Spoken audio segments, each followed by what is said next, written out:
O pesquisador e escritor Paulo Henrique de Figueiredo lança a obra que revela fatos desconhecidos da vida de Allan Kardec e conduz o espiritismo para a libertadora doutrina dos espíritos.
Boa noite. Olá, querido irmão João França, boa noite. Muito boa noite, dona Delfa. Como é que vai a senhora?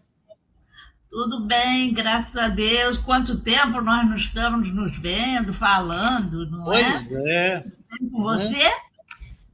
Que bom que eu estou aqui.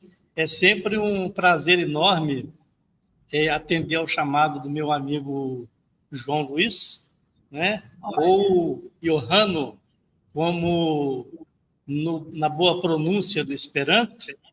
Isso. Nós estamos muito felizes por você estar conosco essa noite. Eu que agradeço a oportunidade. Então, eu vou apresentar aos nossos companheiros que estão nos assistindo, dando umas boas-vindas, que aqueles que agora estão nos assistindo tenham uma boa noite, e como aqueles que só poderão assistir no outro horário. Para nós é uma alegria muito grande e termos o João França para fazer a palestra, esse estudo de hoje. Nós estamos muito felizes porque ele é nosso companheiro aqui há bastante tempo. Então, meu querido, nós vamos fazer a nossa prece, vamos convidar a todos para elevar o pensamento a Jesus, a Deus, nosso Pai, de amor e bondade, para agradecer por esses momentos que aqui vamos passar juntos, aprendendo mais um pouco sobre essa doutrina que nos ensina o verdadeiro caminho para a nossa felicidade. E vamos, então, pedindo a esses espíritos bondosos que sempre nos acompanham, nossa mentora Zilda Gama, que estejam ao nosso lado e ao lado do nosso irmão João França, que trará, então, esse estudo que ele preparou para que nós também pudéssemos receber com o nosso coração aberto, a nossa mente, estando aproveitando todos os momentos que aqui poderemos passar. E mais uma vez, pedindo por todos aqueles que ainda estão com o coração muito fechado, muito endurecido, mas que assistindo esses ensinamentos da nossa doutrina espírita, com certeza saberão qual é a finalidade, o objetivo da nossa vida aqui na Terra. É o nosso progresso espiritual, até chegarmos a espíritos puros. Obrigada, Senhor, continue conosco e que assim seja, graças a Deus. Então, meu querido irmão, você agora tem a palavra. Muito obrigado, Nandelfa.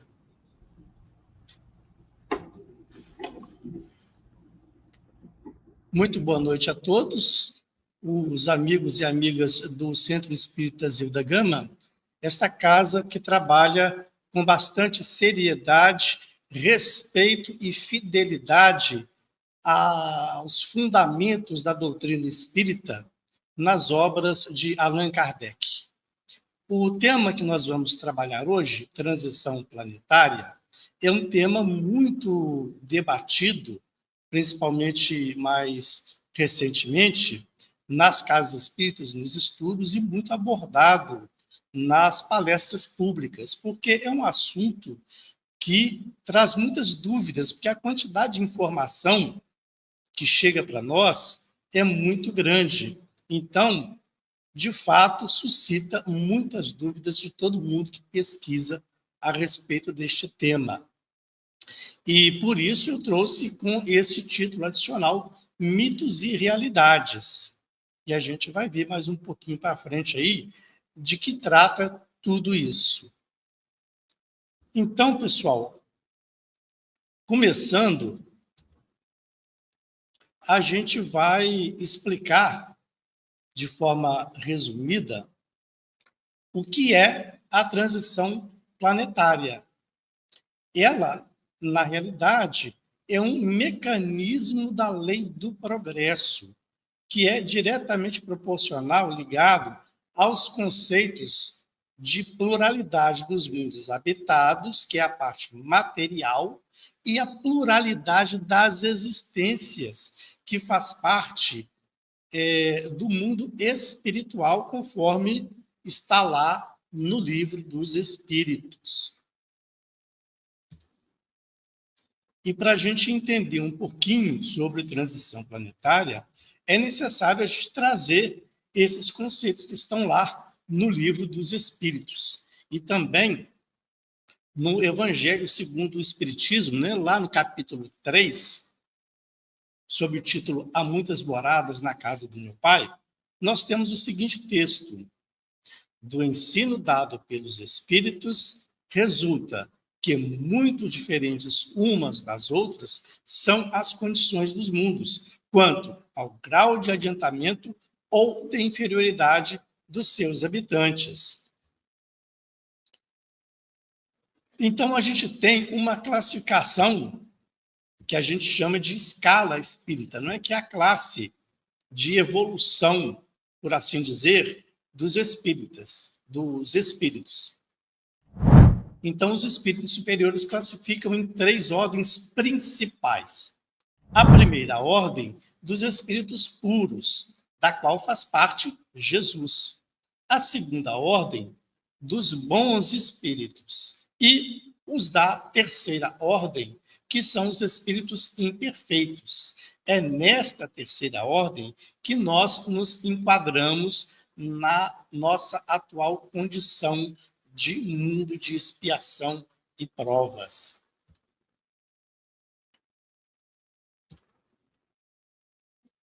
E nós temos também, com relação à parte material, as categorias dos mundos, que devem ser, obviamente, adequadas aos seus habitantes. Então, na letra A, os mundos primitivos são os mundos destinados às primeiras encarnações da alma humana. A vida é toda material, se limita à luta pela subsistência. O senso moral é quase nulo e, por isso mesmo, as paixões reinam soberanas. A Terra já passou por essa fase, quando, lá na época do homem das cavernas. E na letra B, os mundos de expiação e provas, nossa condição atual. Nesses mundos, o mal predomina. É a atual situação da Terra, razão porque aí vive o homem abraços com tantas misérias. Então, para quem fica perguntando por que existe tanta maldade no nosso mundo, né? É só ler aí sobre a categoria dos mundos aí, essa questão está muito bem explicado lá o motivo. Na letra C, mundos de regeneração, é para o qual nós vamos migrar. São mundos em que as almas que ainda têm que expiar aurem novas forças, repousando das fadigas da luta. Eu sublinhei aí, pessoal, ainda tenho que expiar, ou seja, para a gente se preparar que no mundo de regeneração, quando a gente alcançar, não vai ser mil maravilhas, igual muita gente pensa, não. Ainda vai ter muita luta, certo? Porque o progresso, ele não se dá aos sobressaltos, tá? A evolução, ela é contínua e gradual. Na letra D, os mundos ditosos ou felizes, que são os planetas onde o bem sobrepuja o mal, e por isso a felicidade impera. E por último, na letra E, os mundos celestes ou divinos, que são as habitações de espíritos depurados, onde exclusivamente reina o bem, visto que todos que aí vivem já alcançaram o cume da sabedoria e da bondade.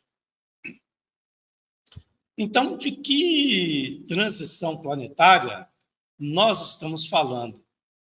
De um mundo de provas e expiações, que nós estamos atualmente, para um mundo de regeneração.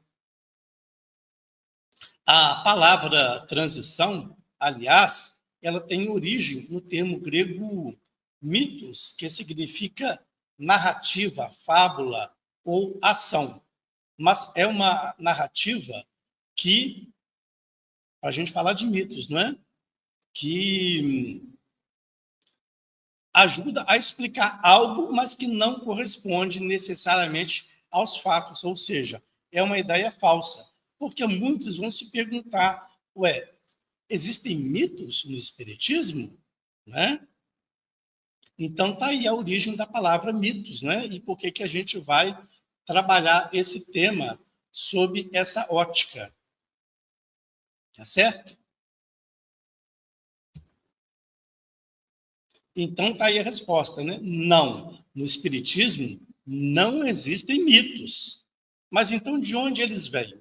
Eles são criados pelos espíritas, não pelo Espiritismo. A doutrina espírita não possui mitos. São os espíritas desavisados que não estudam o suficiente, que inventam esses mitos e divulgam como se fosse verdade. Por isso, é necessário todo cuidado no estudo da doutrina espírita e desses temas.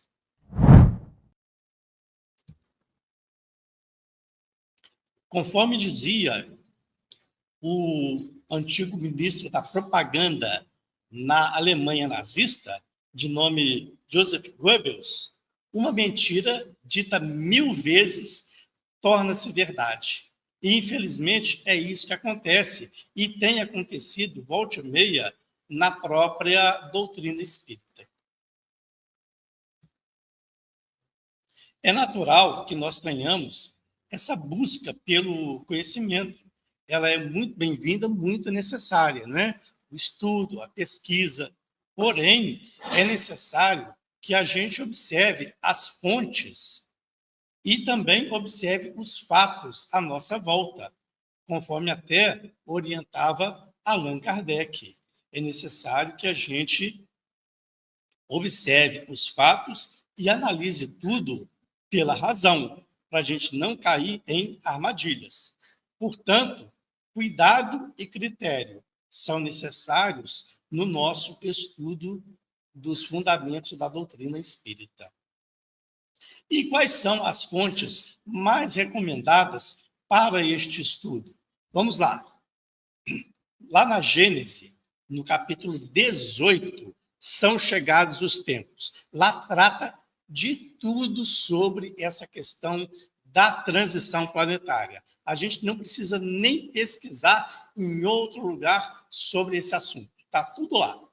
E também a gente tem algumas referências nas revistas espíritas aí de julho de 1867, falando da epidemia das Ilhas Maurício, na Revista Espírita de 1868, também na Revista Espírita de março de 1868, falando da regeneração, de maio de 1868, a Fórmula Argélia, de outubro de 1868, que é a influência dos planetas nas perturbações do globo terrestre, e na Revista Espírita de novembro daquele mesmo ano, tratando de regeneração dos povos do Oriente.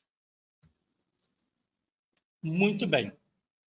E a gente precisa se ater a essa condição da doutrina espírita que trabalha em comunhão com a ciência e a verdade.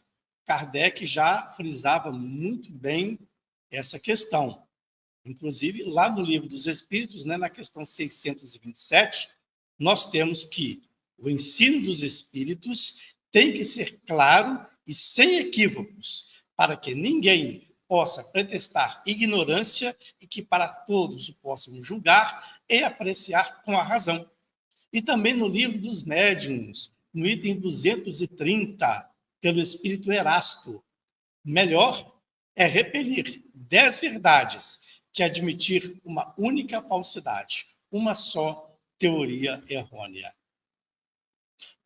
E também, gente, a gente precisa considerar que opinião não é verdade. Segundo Platão, o conhecimento está relacionado, em geral, com a verdade. Por outro lado, a opinião tem apenas a pretensão de verdade, mas não é necessariamente a verdade. Então, o espiritismo não deve ser misturado com ideias místicas e esotéricas, como alguns gostam. Então, aí vem a nossa primeira pergunta, se é mito ou realidade. A transição já começou? O que é que vocês acham, né? Já está aí a resposta, né? Lá na Gênesis, capítulo 18, item 1, já começa dizendo que são chegados os tempos, dizem-nos, de todas as partes, marcados por Deus, em que grandes acontecimentos se vão dar para a regeneração da humanidade. E no item seguinte, em segundo lugar, se a nossa época está designada para a realização de coisas, certas coisas, é que estas têm uma razão de ser na marcha do conjunto. Isto posto, dizemos que o nosso globo, como tudo que existe, está submetido à lei do progresso. Ele progride fisicamente pela transformação dos elementos que o compõem e, moralmente, pela depuração dos espíritos encarnados e desencarnados que o povoam. Então, pessoal, esse processo de transição, ele tem uma parte física correspondente ao planeta Terra e tem a parte moral que é relativa aos seus habitantes, encarnados ou desencarnados, como está aí explicado. E também, para a gente constatar que a transição já começou, ou seja, é uma realidade, não é um mito, basta a gente observar os fatos, tudo que acontece à nossa volta. É só a gente assistir um pouquinho de jornal de vez em quando, hein? Com relação a conteúdos na internet, nós temos visto aí várias coisas. Por exemplo, profecias de Chico Xavier, todo dia eu vejo isso lá. Profecias de Bezerra de Menezes, como se Chico Xavier fosse profeta, como se Bezerra de Menezes fosse profeta. Então, já estou afirmando aqui que é mito, tá? Comunicações e psicografias diversas aí, que a gente não tem a menor confiabilidade. E até mesmo a ação de extraterrestres no processo de transição planetária, como se a espiritualidade, né, como se os espíritos superiores precisassem da ajuda de extraterrestres para fazer esse processo de transição. Então, a gente tem que tomar muito cuidado com essas pesquisas na internet, porque está cheio de coisas lá sensacionalistas, com o objetivo só de obter visualizações e likes, né? Porque muitas plataformas são monetizadas. Então, o objetivo deles é só esse. Então, de novo, cuidado e critério, como orientava Allan Kardec. E tudo que a gente precisa saber sobre transição planetária, conforme eu falei, está nas obras fundamentais. A gente não precisa de nenhuma outra obra para entender sobre o processo de transição planetária. Sobre o apocalipse e o fim do mundo, tem muita gente que fala sobre isso, né? Inclusive, eu já perdi a conta de quantas vezes que falaram que o mundo ia acabar, né? Ia acabar em 2000, depois em 2012, por causa de uma profecia maia, né? E, enfim, não se concretizou, certo? Ou seja, trata-se de mais um mito. E lá na questão 41 de O Livro dos Espíritos, Kardec pergunta se pode um mundo completamente formado desaparecer e a matéria que o compõe espalhar-se de novo no espaço. Aí os espíritos superiores respondem que sim, Deus renova os mundos como renova os seres vivos. Portanto, a destruição da Terra é um processo natural. Em algum momento irá ocorrer. Isto é inevitável. Faz parte da lei de evolução. Aí vocês vão me perguntar, mas quando, João? Não se assustem. Isso é coisa para daqui a uns 4 bilhões de anos. Até lá, nós já estaremos em outra condição totalmente diferente. E, inclusive, para corroborar esta resposta dos espíritos superiores, nós temos aí a imagem à esquerda da grande nebulosa de Órion, onde várias estrelas jovens estão nascendo pela aglomeração da matéria. E de onde veio essa matéria? Da imagem da direita. Estrelas que explodiram e lançaram a sua matéria no espaço. E essa matéria, resultante dessa explosão, vai se juntar a outras nebulosas para, enfim, no futuro, formar novas estrelas e novos mundos. E sobre catástrofes naturais, que muita gente também chama de Armagedon. Para explicar, pessoal, Armagedon, na realidade, é como se fosse uma catástrofe global, ou seja, o famoso fim do mundo, né? Talvez não necessariamente o fim do planeta Terra, né? Mas a extinção de várias espécies, talvez até mesmo a espécie humana. Seria mito ou realidade? Então, vamos pensar.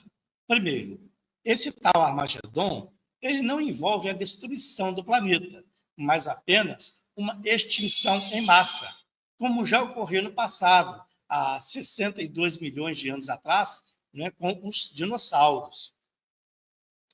Agora, os desastres naturais, como tempestades, terremotos, que a gente tem visto, inclusive, fazem parte da dinâmica do planeta, pessoal.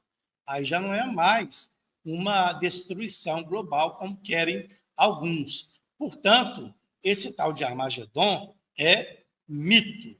Agora, desastres naturais fazem parte da dinâmica do planeta, portanto, são realidade, inclusive, fazem parte também do próprio processo de transformação planetária, não é? Ou seja, da transição planetária. E lá na Gênese, capítulo 18, os tempos são chegados, nós temos até uma fala comprovando que não é através desse nível de destruição que vai se proceder à transição planetária. Olha lá no item 7. Mas uma mudança tão radical como a que se está elaborando não pode realizar-se sem comoções. Há, inevitavelmente, luta de ideias. Desse conflito, forçosamente se originarão passageiras perturbações, até que o terreno se ache aplanado e restabelecido o equilíbrio. É, pois, da luta de ideias que surgirão os graves acontecimentos preditos e não de cataclismos ou catástrofes puramente materiais. Está lá, pessoal. Os cataclismos gerais foram consequência do estado de formação da Terra. Hoje, não são mais as entranhas do planeta que se agitam, são as da humanidade. Quem já ouviu falar desses termos aí, ó? Hercólogos, Nibiru, Quiron, planeta Chupão, deve ter até outros nomes aí. Já vou adiantar para vocês. É puro mito. Por que é mito? Olha só, primeiro, esse pessoal que professa essas teorias não conseguem nem se entender no nome, para início de conversa, né? E o principal é que essas teorias todas são contrárias às leis que regem o movimento planetário. Portanto, são contrárias às leis da natureza. E Deus não transgride as próprias leis. É simples assim, não é? E outra coisa, eles falam que esse tal planeta Hercólogos, Nibiru aí, ou planeta Chupão, vai vir lá dos confins do universo, sabe-se lá de onde, uns falam que é das Pleiades, né? Se aproximar da Terra para pescar ou sugar os desencarnados que vão passar a habitar um mundo de provas e expiações, permanecendo aqui apenas os que vão habitar um mundo de regeneração. Muito bem. A migração de espíritos não depende da proximidade de nenhum planeta, né? Inclusive, lá no livro A Caminho da Luz, né, a gente tem que os capelinos vieram para cá, mas não através da aproximação do planeta de Capela, né? Eles vieram como que volitando, né, por processos que às vezes a gente não compreende muito bem, mas não é pela aproximação do planeta físico. Não existe esta necessidade para a transmigração de espíritos. Falando agora sobre o aquecimento global, que ainda tem muita gente que tem dúvidas se ele é mito ou se é realidade. Alguns, inclusive, alegam que o aquecimento que nós estamos passando atualmente é um processo natural da Terra por conta de movimentos, né, que é o movimento de precessão dos equinócios, mas que, na realidade, essas teorias são desprovidas de conhecimento da astronomia, tá? O movimento de precessão dos equinócios não altera o posicionamento do eixo de rotação da Terra em relação ao Sol. Portanto, ele não afeta a questão da temperatura global, tá? Então, o aquecimento global é uma realidade que nós temos que nos acostumar. É só a gente observar os fatos, nada mais.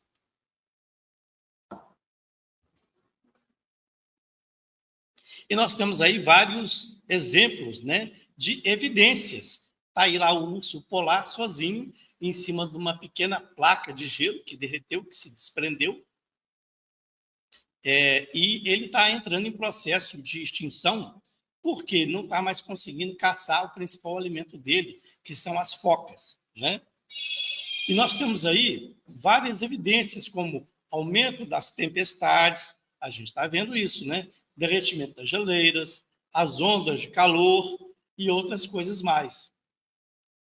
Inclusive, nessa imagem aí da direita, a gente vê aquela inundação que ocorreu recentemente lá em Valença, na Espanha.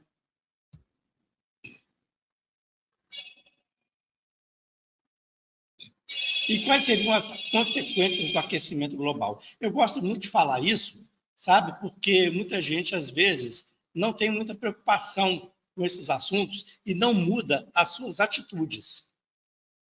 Então, as consequências do aquecimento global seriam aumento das tempestades e furacões, inundações e tragédias, secas e desertificação, derretimento acelerado das geleiras, que está acontecendo, impacto na infraestrutura e na economia. Olha só o volume de dinheiro que se gastou lá nas inundações do Rio Grande do Sul. Então, eu não estou falando bobagem.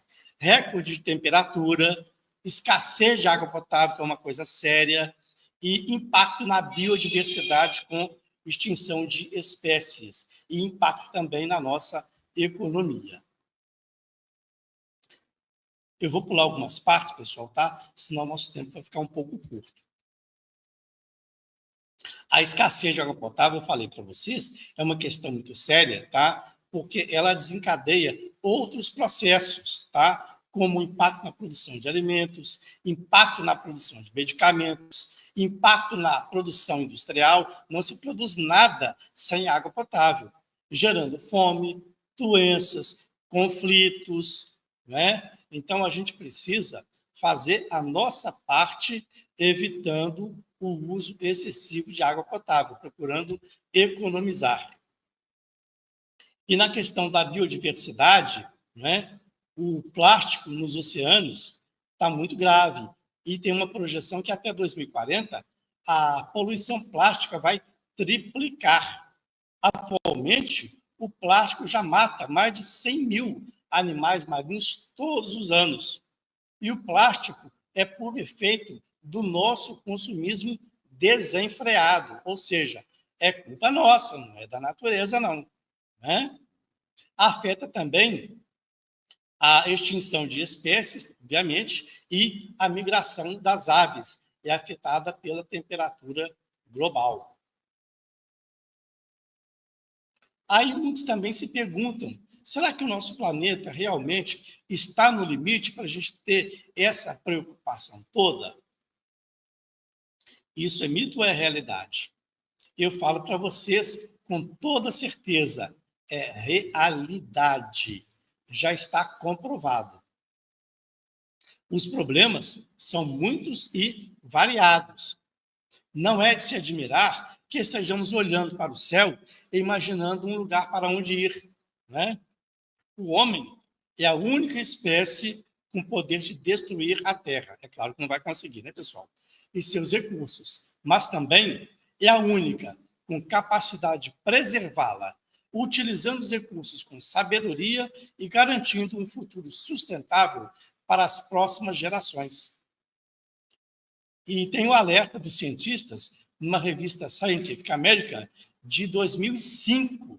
Eu tenho essa revista guardada até hoje, justamente alertando para essa questão do limite da temperatura global acima de 1,5 graus, o que já está acontecendo. Portanto, é necessário a nossa ação imediata e a nossa conscientização. Segundo o Dalai Lama, são palavras dele, somos a primeira geração a interferir na criação divina. A tecnologia por si só não vai nos salvar se não agirmos com consciência, ética e responsabilidade. Nosso maior problema não é a quantidade de pessoas, mas a falta de humanidade. Olha só, né? É uma realidade isso que ele disse. Não é porque ele não é espírita que a palavra dele deixa de ter sentido e a gente precisa prestar atenção, não.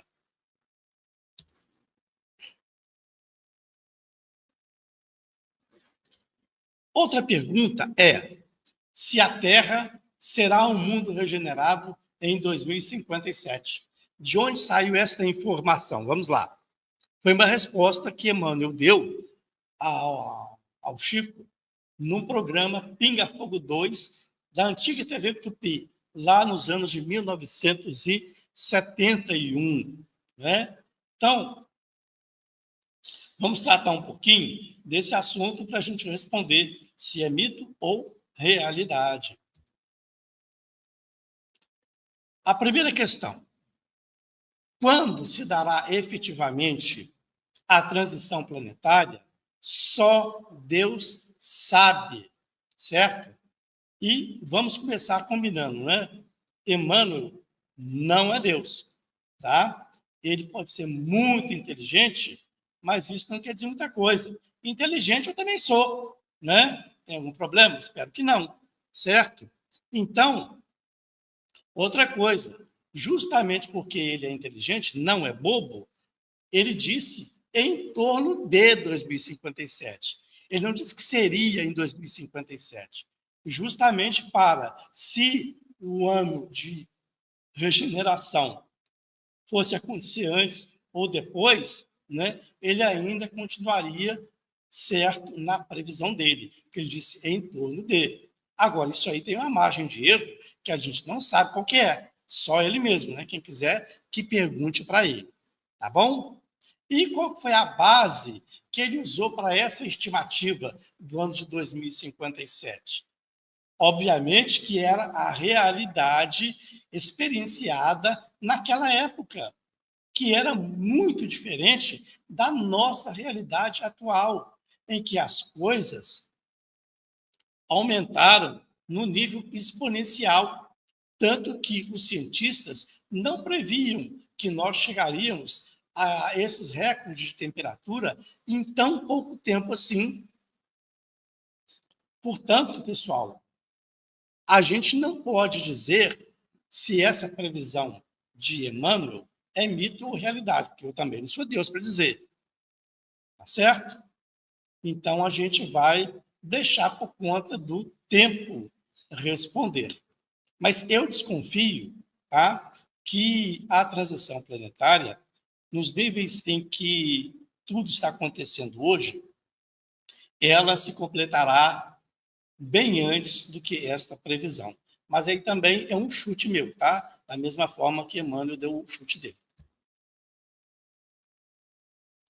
Outra pergunta é se a espiritualidade é que vai selecionar quem vai ficar para o mundo de regeneração e quem vai para um outro planeta adequado a um mundo de expiação e provas, né? Então, tem gente que ainda tem essa dúvida e fica matutando sobre isso.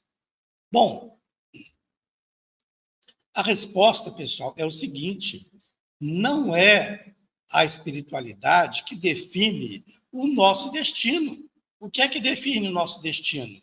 São as nossas próprias escolhas. Somos nós mesmos. Não é?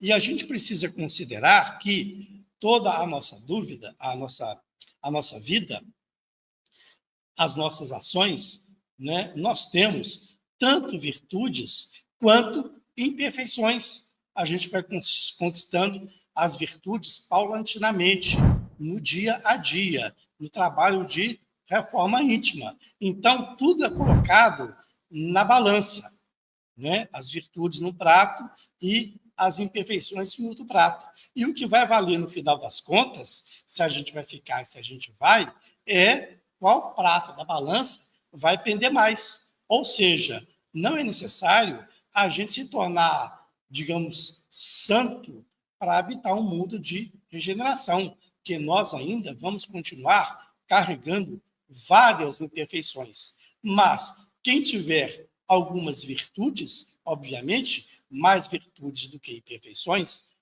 irá merecer habitar um mundo de regeneração. Portanto, não é a espiritualidade que faz essa escolha. Somos nós mesmos com as nossas ações e as nossas ideias. E aí eu pergunto para vocês, em que mundo de regeneração nós queremos viver?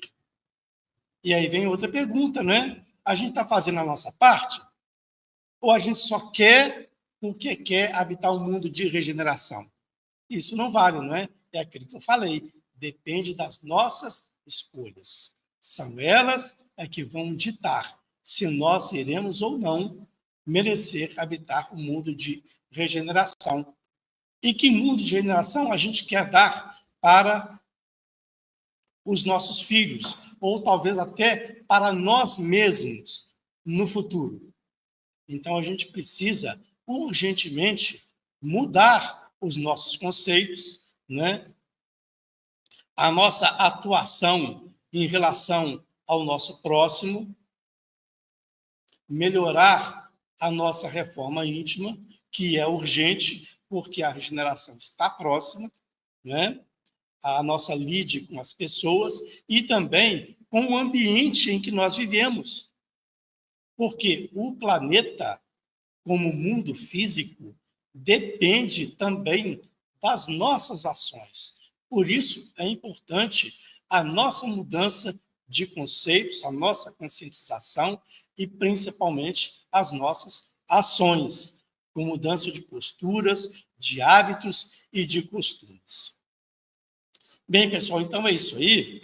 E, se houver tempo, a gente vai exibir um vídeo para vocês, que eu já vou explicar para vocês do que se trata. Esse vídeo chama-se O Pálido Ponto Azul, que é a visão de um cientista, um astrônomo, que é o Carl Sagan, já desencarnado, sobre a visão da Terra vista do espaço, mas bem de longe, lá do planeta Saturno. E ele nos dá uma lição muito interessante sobre essa visão da Terra visto de fora e a nossa responsabilidade para com ela. Ok? É muito interessante a gente assistir. É um vídeo aí de 6 minutos. Muito obrigado para vocês e fiquem com Deus. É isso aí, pessoal. A única coisa, tá, dona Delfa? A única coisa aí que o Carl Sagan disse que não corresponde à verdade nesse vídeo, né, por desconhecimento da doutrina espírita, é que, na opinião dele, né, a Terra é o único planeta que alberga a vida. É a única questão que ele disse que não é verdadeira, né, face os conhecimentos da doutrina espírita. Exatamente. Como ele disse ainda, assim, para a ciência, realmente é só a Terra, mas a espiritualidade já nos deixou bem claro que todos os mundos são habitados.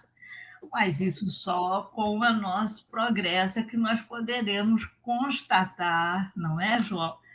Mas foi muito interessante, instrutivo, tudo que você trouxe, os alertas que você trouxe e também as oportunidades que Deus nos dá para fazer esse progresso nosso, o moral, principalmente, porque o intelectual já há muito tempo que está à frente e ainda o ser humano ainda tem mais destruição do que construções, né?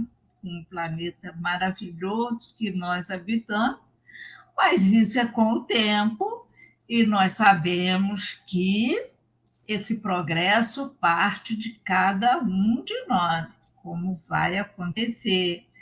Tudo que você trouxe, esse último vídeo aí também muito interessante. Exatamente. É um progresso individual, mas que vai refletir no coletivo. Sim, e mostra que você é um estudioso nesse campo. Estou aprendendo como todo mundo, dona Delfa. Não, assim, no plano de astros. Sim, sim. Não, você tem esse conhecimento. E o que nós estudamos espiritualmente, também você está junto conosco nessa caminhada. Nós agradecemos muito o seu estudo, tá, João? Eu que agradeço, Matheus. Agradecemos muito. Então, agora nós vamos novamente elevando nossos pensamentos a Jesus e a Deus, para agradecer por essa oportunidade, por esse estudo, nos trazendo tanta beleza e tantos alertas para que possamos realmente cuidar tanto do nosso planeta, como também da nossa transformação moral. E pedir por esses que ainda estão com esse coração duro, não pensando ainda na verdadeira vida, que é a espiritual, para que também sejam tocados, que consigam ver o que a espiritualidade nos trouxe através dessa doutrina, mostrando a nossa caminhada. E assim agradecemos ao nosso irmão João França por esse estudo belíssimo, a nossa mentora Zilda Gama, e esses bons espíritos que sempre estão ao nosso lado. E assim, Senhor, agradecemos por todas as bênçãos e que todos nessa noite, esses que estão necessitados do socorro espiritual, recebam essas bênçãos que nós também estamos recebendo. E que assim seja, graças a Deus. João, então, esse abraço nosso e até uma outra oportunidade. Muito obrigada. Muito boa noite, dona Delfa. Até mais. Obrigado, pessoal. Fique com Deus.